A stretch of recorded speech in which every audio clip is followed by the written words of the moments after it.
Hoy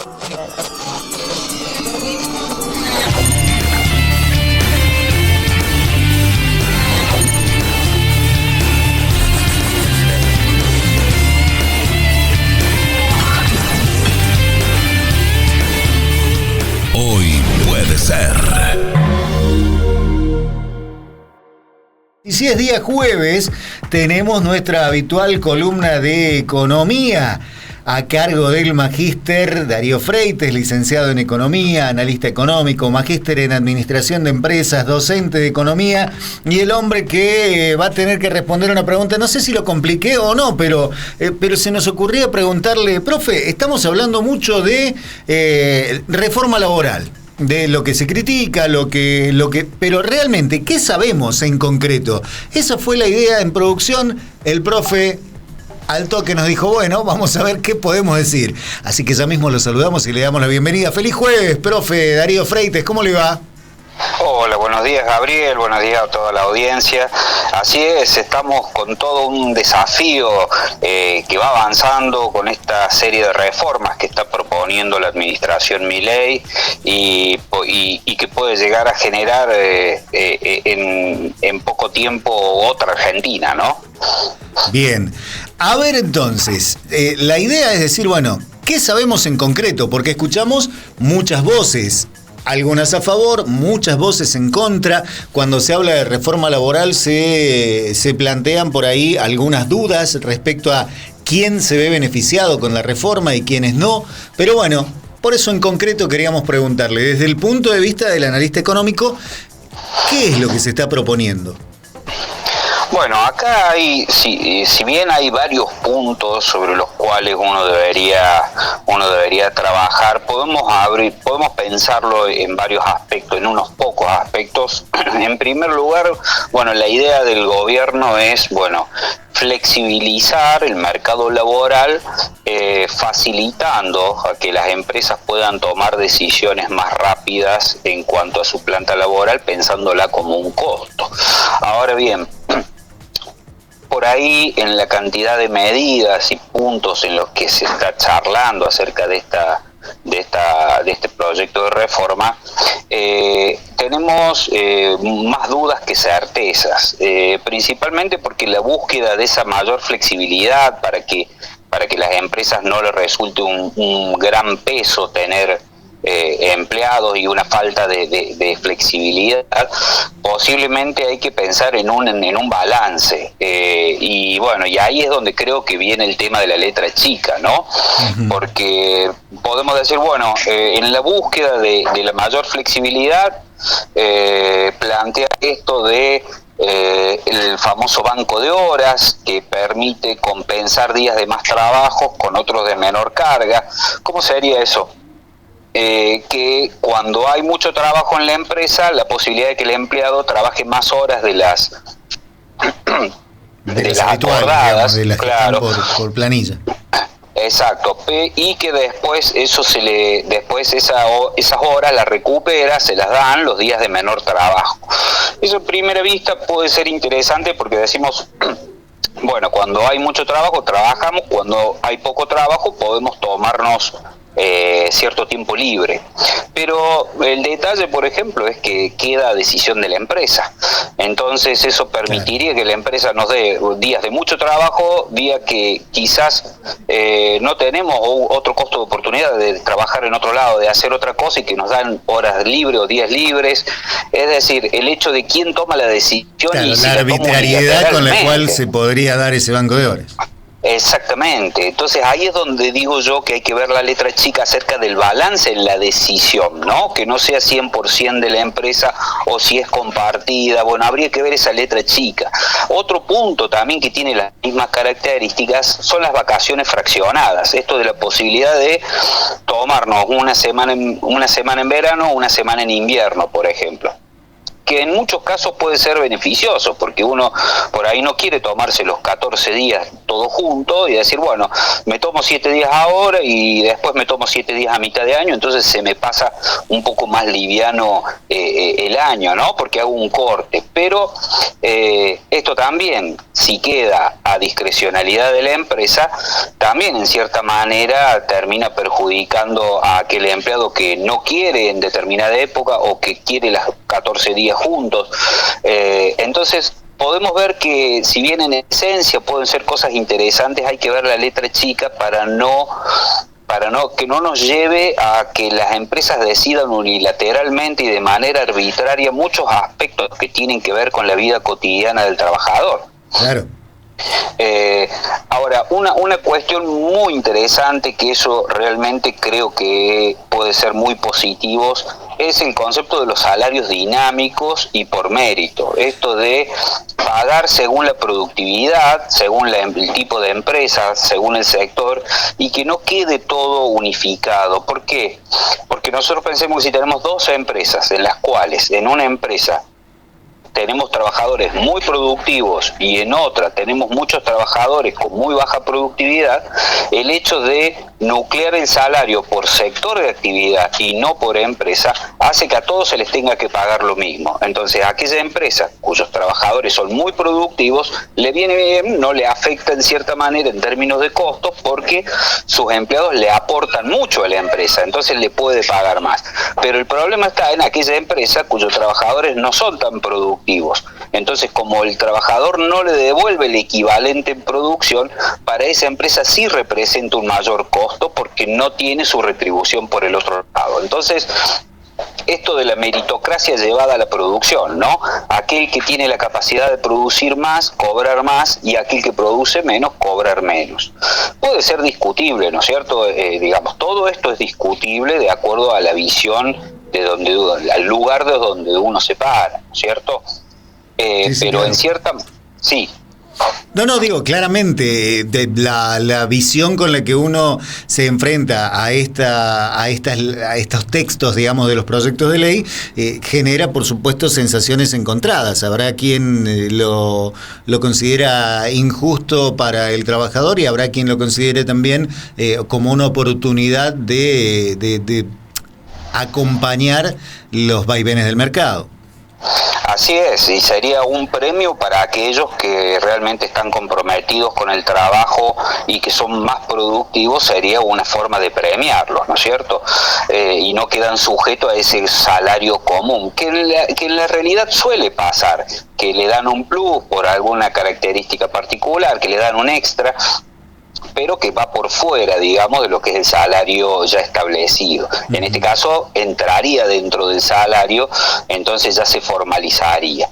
Un punto muy importante que tiene este proyecto de reforma laboral es la búsqueda de sacar del medio, podemos decir, o de disminuir el poder que tienen los sindicatos, porque primero el hecho de negociar, como yo digo, por empresa y no por sector de actividad, hace que los sindicatos pierdan poder, porque el sindicato está armado, está diseñado para nuclear un sector de actividad y no una empresa.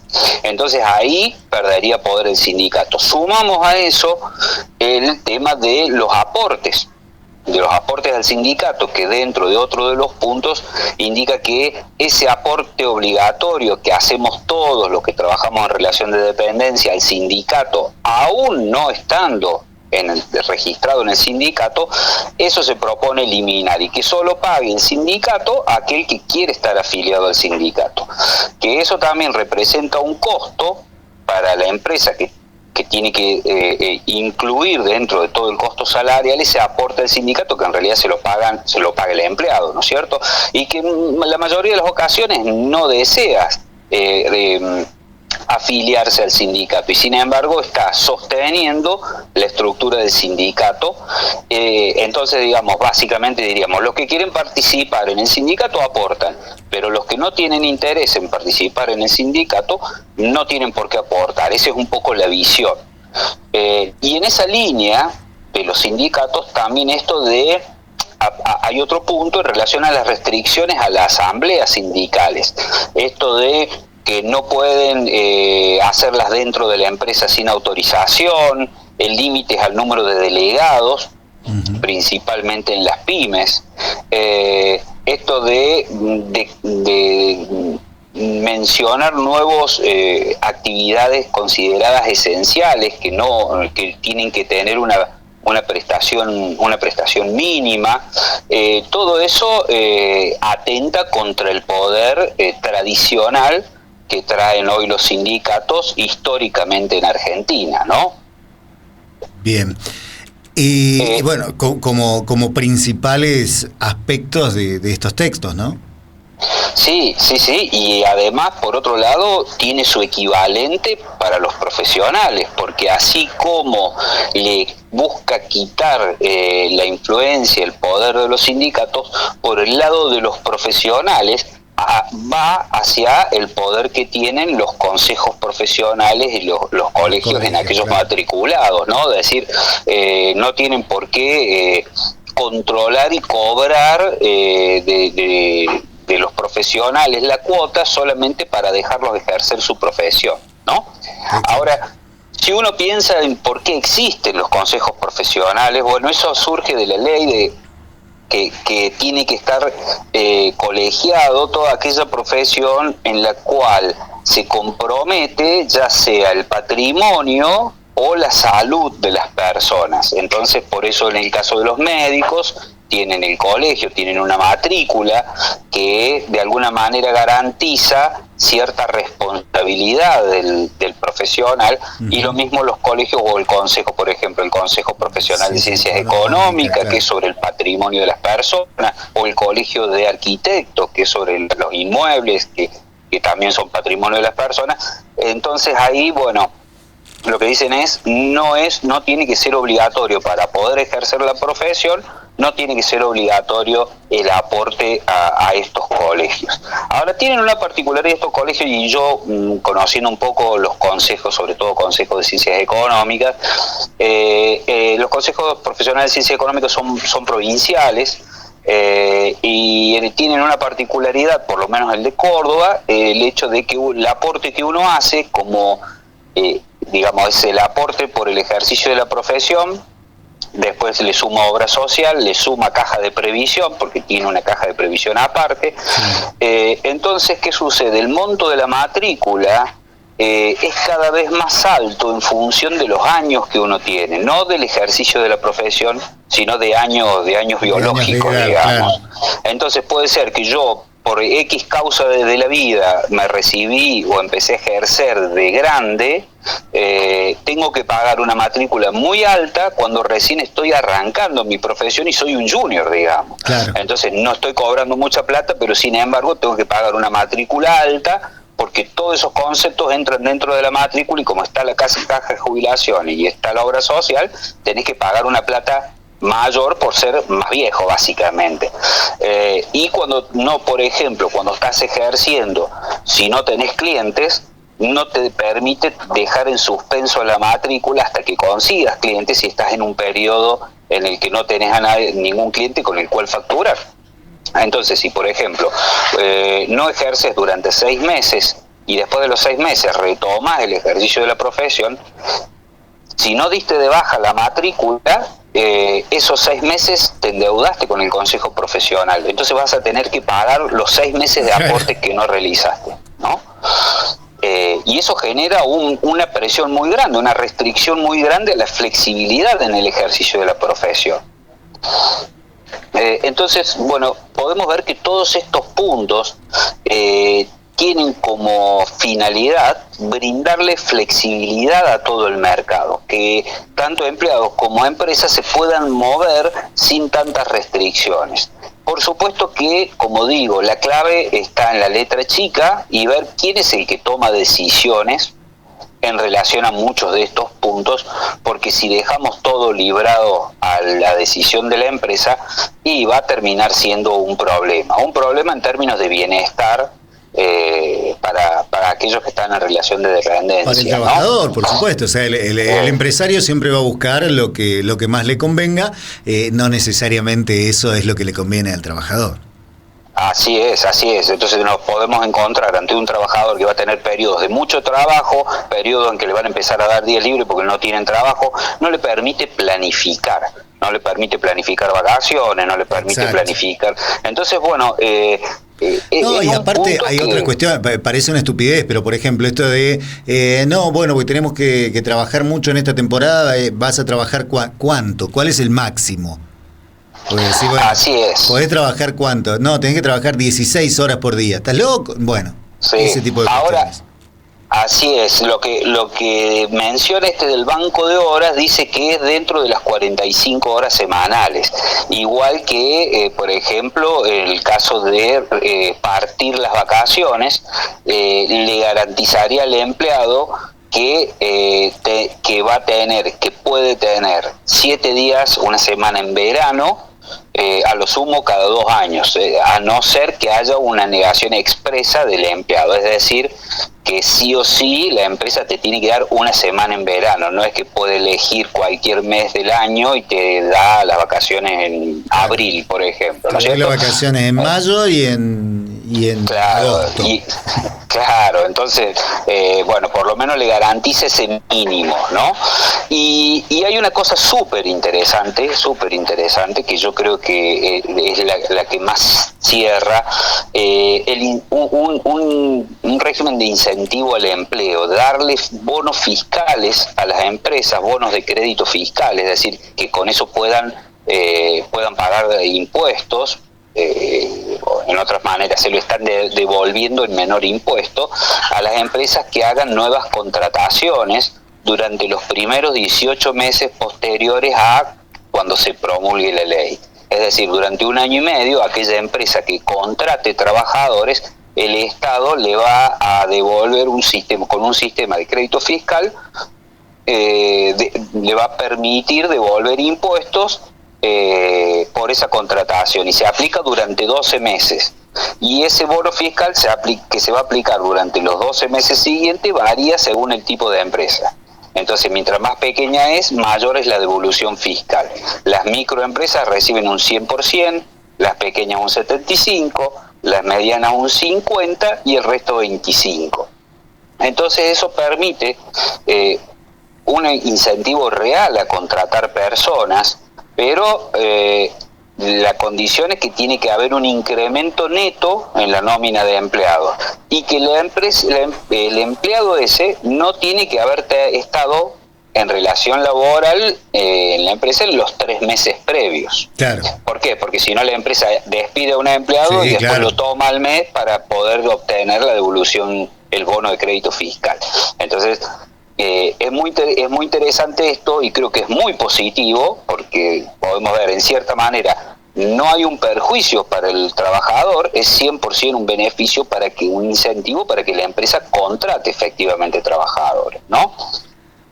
Ahora, como todo en economía hay que tener una visión sistémica, tenemos que tener en cuenta que el trabajo es solo un factor de producción, ¿no? Después tenemos el capital, que es el otro factor de producción. Ahora, si las empresas no venden, no van a contratar. Entonces acá viene el otro lado, ¿no es cierto? Las empresas hoy están trabajando a un 40-45% de su capacidad instalada, es decir, están a media máquina porque no hay demanda.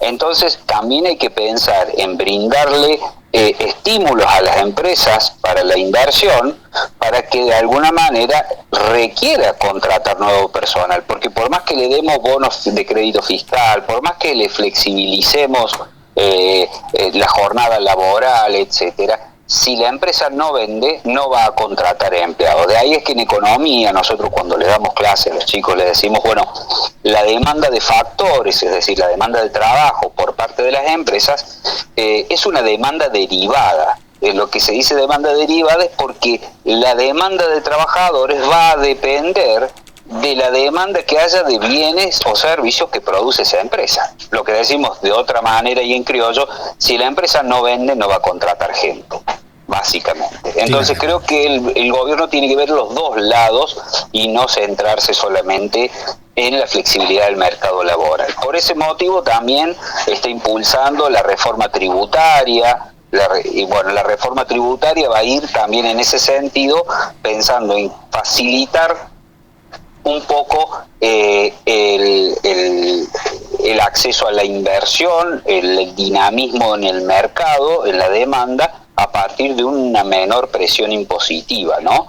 Entonces, hay que atacar desde diversos lugares porque la flexibilidad, la reforma laboral en sí misma, no va a generar un cambio de dinámica de mercado laboral si no hay una mayor demanda desde el otro lado, ¿no es cierto? Absolutamente. O sea que hay aciertos, hay dudas, pero lo que no hay todavía son certezas. Seguramente tendremos que esperar a diferentes debates y a cómo se produce el intercambio entre los sectores que se van a ver directamente afectados por esta reforma. Así es, creo que esto va a ser, yo creo que no han sido moderados en los puntos, porque yo creo que han ido en la típica negociación, ¿no? Uno pide todo y después nos sentamos a charlar y de ahí bajo un poco y llegamos a un punto medio. Yo creo que esa es un poco la idea. Por eso también genera tanta polémica, porque creo que han ido por todo y después se sentarán con los distintos sectores y en la discusión parlamentaria y comenzarán a negociar cada uno de estos puntos para tratar de llegar a un término medio, ¿no? Bien, entonces, profe, estaremos siguiendo este tema y todos los temas que nos van llevando por el camino de los destinos económicos del país, por ejemplo. Así que, de nuevo, muchas gracias por traernos estos puntos, aclarar algunos de estos puntos, porque la pregunta era esa, básicamente, ¿qué sabemos de la reforma laboral? Y la verdad que así concreto, y se sabe muy poco. Está lo que pueden conocer ustedes, lo que estimamos y lo que se nos va contando a través de los medios también. Pero era importante poder traer el tema a la mesa y poder charlarlo. Así es. Es algo que seguiremos de cerca porque la discusión parlamentaria, ya hablaron de sesiones extraordinarias, de que se va a tratar en el verano todo este tipo de reformas, así que vamos a tener un verano bastante movido. Seguramente, y ahí estaremos también al pendiente de ello. Profe, de nuevo, muchísimas gracias y será hasta el próximo jueves. Hasta el próximo jueves y estaremos charlando seguramente de todos estos cambios que se están proponiendo y pensando juntos la manera en que podemos afrontar todos estos cambios para el futuro próximo. Que tengas un gran fin de semana, Darío. Hasta la próxima. Igual para vos, Gabriel, ha sido un gusto como siempre y bueno, un saludo a toda la audiencia, buen fin de semana. Ahí estaba el magíster Darío Freites, licenciado en Economía, analista económico, magíster en Administración de Empresa, docente de Economía de nuestra Casa de Altos Estudios también, y que nos ayudaba a pensar o a repasar un poco acerca de qué sabemos de la futura reforma laboral. Hoy puede ser.